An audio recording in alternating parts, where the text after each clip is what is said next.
Thank you very much for inviting me, and I'm delighted to be here too. And it struck me that if we in addition to having Fridays for the future, and we have Tuesdays for future, we're going to have to save at least one day of the week for learning from the past as well. I don't know if anybody else follows them, but I quite like on Thursday on Twitter, there's a kind of a folk tales Thursday, which that would have to be a day for learning from culture as well. It's very nice to be sharing time with you at this time of year in Scotland as well. It's a time of year when I normally come up to Scotland. I have relatives who live on as a fairly remote part of the West Coast. One thing I can assure you is that it's going to at least as cold in London this evening as it will be where you are, and absolutely just as dark. So to say at the outset, I know what it's like when one listens to people, especially people who speak quite quickly, which I'm afraid I have a habit of doing, and mention a lot of different examples. There's that sort of strange insecurity of feeling that you have to write everything down, or at least anything which catches your attention.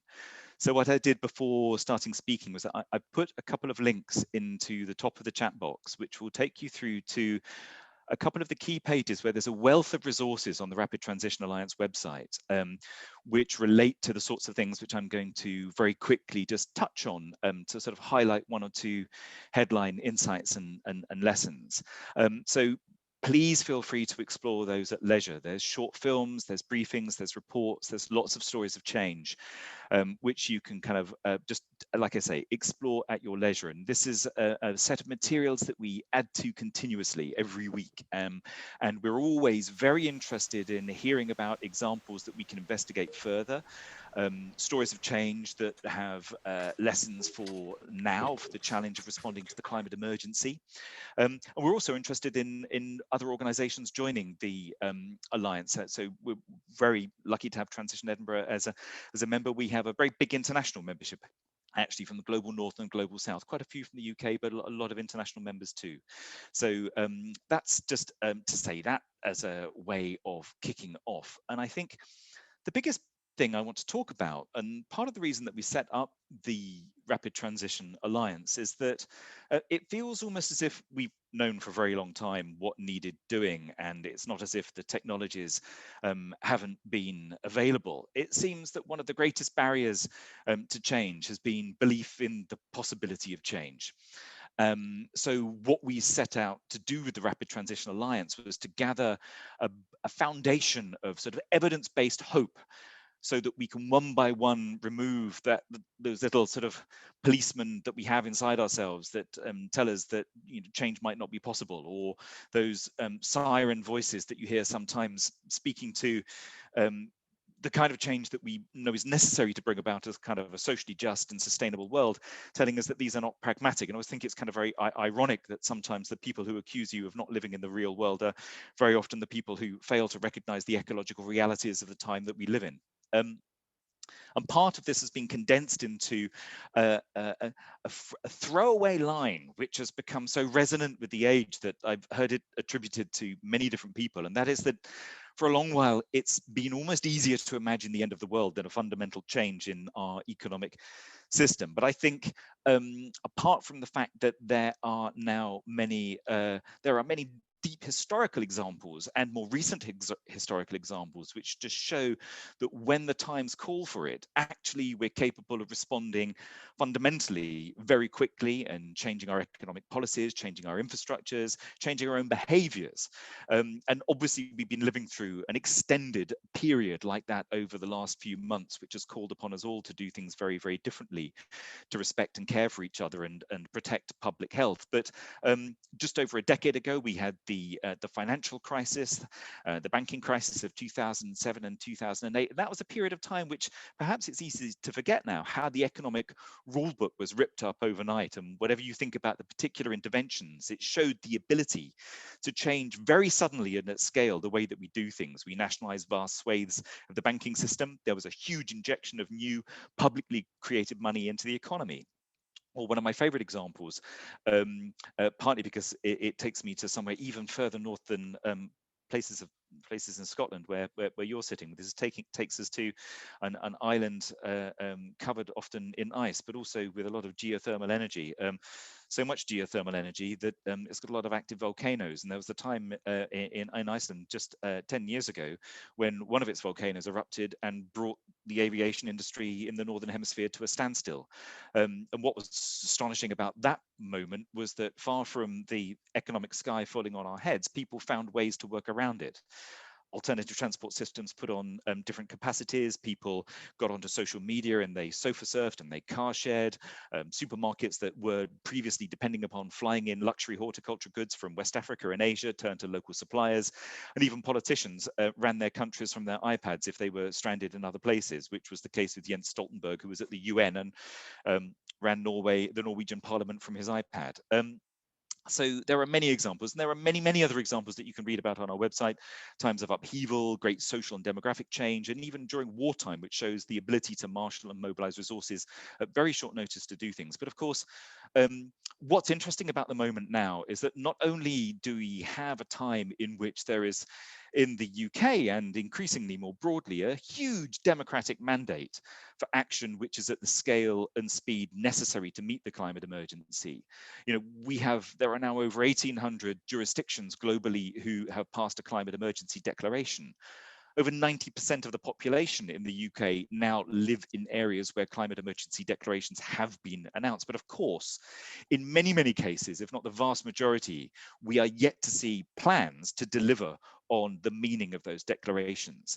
So I want to speak to the experience of the pandemic of the last few months as being a very vibrant and very broad experience from which I think we can take a number of insights. The biggest and most important one, I suppose, is that it is possible at short notice to put the protection of public health and well-being beyond the normal diktats of short-term economic interests. It's been a reminder that the state has got the capacity to enable and ensure things can happen at scale and speed, and it's shown the dynamism of communities in responding with various forms of mutual aid, and I'll say a little bit more about that in a moment. And it's shown how we can, at least in principle, repurpose the financial system to be at the service of the public interest.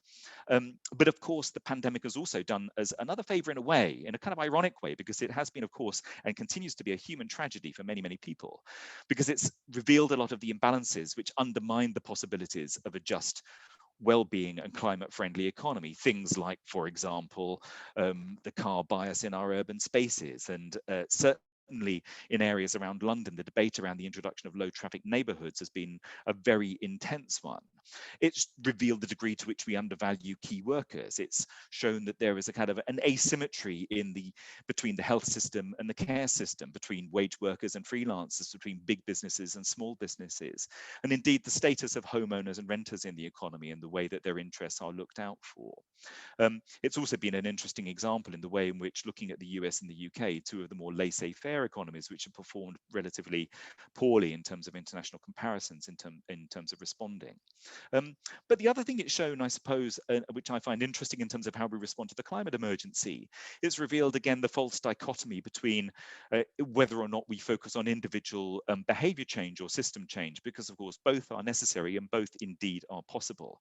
And I think this has been revealed in the way that just the immediate behavior changes, where people have put the public interest to one side and changed their behaviors overnight. Of course, the media attention is attracted to the occasional transgressions from this, but by and large, overwhelmingly, people have obeyed things around improved social distancing, around all the checks and balances around lockdown, the wearing of face masks. And it's a reminder also of other policy initiatives which have, even if it's taken a while to get the policy introduced, when they've been introduced overnight, they've seen overnight behavior changes. And I'm thinking, for example, the example of the introduction of the smoking ban in public places, something which was fiercely resisted in advance, but then complied with so pretty comprehensively, pretty much overnight. So it's shown our extraordinary willingness to turn our lives upside down, voluntarily staying at home, sometimes weeks, months at a time, to look after each other. But there's been other interesting, quite sort of crunchy insights from things to do with, for example, the way that industry has shown its ability to repurpose itself, shown the potential for conversion, a debate which has been deep at the heart of the peace movement for many, many years. But we've seen across the economy, whether it was the case of some fashion companies and textile companies turning their hands towards the making of personal protective equipment, the emergence, for example, of the emergency designer network of furloughed fashion workers who turned to making PPE, or from a more grassroots perspective, in Somerset, there was a network of 700 local makers aged from 6 to 91 who turned their hands to making personal protective equipment. We've seen the way that everyone from perfume makers to brewers turned to making hand sanitizer, and even how people at the heart of the high carbon economy in car makers and Formula One racing engineers turn to assisting hospitals in the development of low cost and less intrusive breathing aids. One of the more interesting examples I've seen as an impact of the period of lockdown, the example of how in Switzerland, with the grounding of great swathes of the aviation industry, a program has emerged, an alliance between the Swiss, the airline, and SBB, the railway operator, to retrain pilots as train drivers. There's been a shortage of train drivers. There's lots of other interesting examples on the transport side through deep history about the rapid changeover of systems. And perhaps I mentioned the low traffic neighbourhoods, and I'm going to have a bash now at doing a screen share thing. If it doesn't work, I will swiftly opt out again. But just to show you one thing for interest, let's see if this happens. So I'm going to go from this. That's some of the textile workers that I mentioned to you, just as a kind of by means of introduction. But I wanted to show this in terms of the potential of how we might reimagine our neighbourhoods for a low carbon future. This was brought to my attention by a fantastic journalist called Carlton Breed, who specialises in transport issues. This is Kingsley Place in Heaton in Newcastle in 1911. You might call this a very early precursor of a low traffic neighbourhood. Look at those kind of filtering bollards you have at the bottom of the road.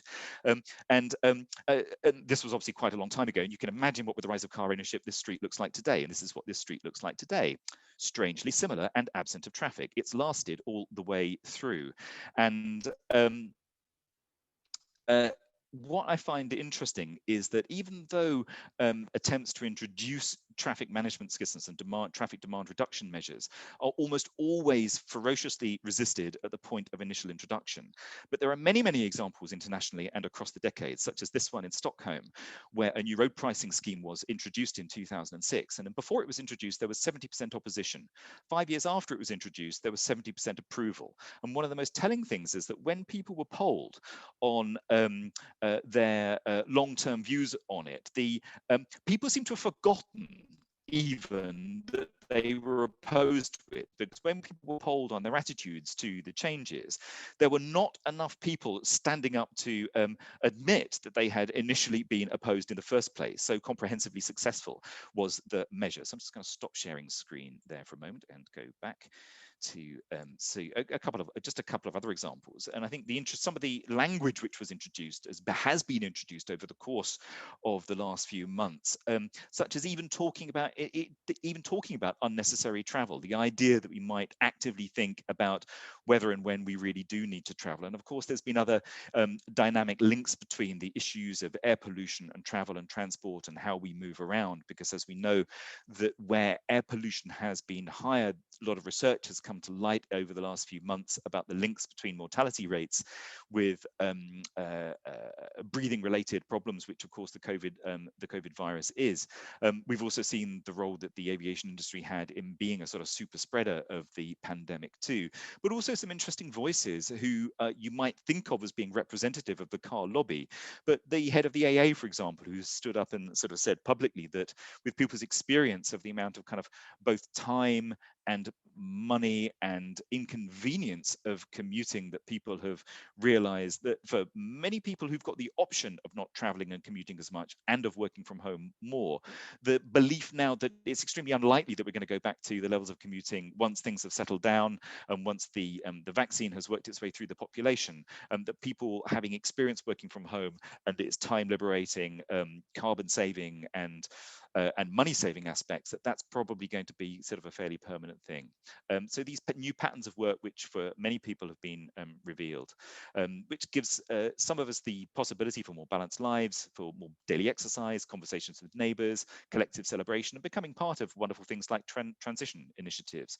And consumer behaviour too. It was interesting that at the height of the first lockdown, when there were issues to do with ensuring access to essential goods for key workers and vulnerable members of the community, that there were initiatives from some of the big retailers in which we were invited to only buy what we need. Only buy what we need. I found this a kind of a very resonant phrase, and it made me think of, well, wouldn't that be a good lesson for life more generally and normally anyway? But it showed once again that we can shift and change some of our shopping habits. People rediscovered the importance of local food markets. We rediscovered the value and the of cooking for ourselves. There's been sort of years and years of de-skilling through some of the habits of supermarket shopping, and some of this was wound back. And of course, an awful lot of sourdough bread was not only baked but posted onto Instagram, something which I think is easy to mock but was a rather good thing. I mentioned the rise of mutual aid groups, the incredible speed with which community support groups emerged. Just even in my own immediate local area, there's a community-owned football club called AFC Wimbledon down the road, and I've seen them in all weathers outside the major food shops in my local neighbourhood in South London, collecting for the local food bank. And of course, the much talked about celebration of key workers, which I think is leaving a long and positive shadow, even if it's yet to be reflected in some areas in terms of more properly financially rewarding them for the essential work that they do. And the thing not to forget, of course, is the potential of the great, more active role of the state. We discovered in the financial crisis that public money can be created to inject into the economy. It can be done a lot better than it was in 2008. But over the course of this year, we've seen 150 billion additional quantitative easing to add to the amount which had already been injected into the economy. And there's now a much more interesting debate about how that could be directed to invest in the low carbon transition and the kind of new infrastructure that we need. But of course, there's a real problem with policy coherence. Just even over the last couple of weeks, we've had confirmed the 27 billion going to the new roads program in the UK. We've seen 16 billion announced new spending for the military, and that compares with a kind of much trumpeted green industrial strategy, but for which only 4 billion pounds sterling new was announced to invest in it. On a slightly softer, softer is not the right word, but perhaps a more a note which for me carries an enormous pathos living in a big city like London. One of the other things which emerged during the lockdown period was the way that nature bounced back. At the height of the lockdown, how we saw nature coming back into the city. It's been talked about, and again, is easy to ridicule, but for me was a tremendous thing about the re-emergence of birdsong. In other stories which may have happened anyway, of course, the fantastic incidents of beavers appearing in the River Otter, which, more examples like that, please. But nature was important for many other things because it was revealed the important role it plays in our overall well-being, and the way in which the green areas which are available in London, filled with people over the course of pandemic, spoke to the importance, the curative value of nature is vital importance, and it will be, as we deal with the climate emergency and find a better balance between the way that we share the biosphere, it has to be seen as a visible difference within the big cities where we live. So just to kind of wrap up with a few thoughts, there's many, as I say, there's an enormous amount of lessons from the past, from the public health literature, which tell us about our underappreciated agency to change our behaviors, to change our systems at speed and scale. Just to round up with a kind of a few thoughts, I suppose, that what is it about the pandemic experience that we should hold on to? And the reason we produce the materials is to do that, is that while the clouds parted for a while, and in that hiatus, we experienced and saw other possibilities. We revealed the ability of governments to respond at speed and scale and rapidly shift economic priorities. We showed that it was possible rapidly to physically mobilize resources, and that can happen alongside quick shifts in behavior and social norms, and that there is an opportunity now for more sustainable behaviors to be encouraged to become the new norm and made part of a broader response to the climate emergency. But there's so much more to learn, and that's where I think it's really important that we keep sharing the examples. But just to finish very quickly with a thought from one of my favorite writers, Rebecca Solnit, because what happens always happens in community. And she said that I believe the generosity and solidarity in action in the present moment offers a foreshadowing of what is possible and necessary. And she says the basic generosity and empathy of most ordinary people should be regarded as a treasure, a light and an energy source that can drive a better society if it is recognized and encouraged. And with that, I will stop. Thank you.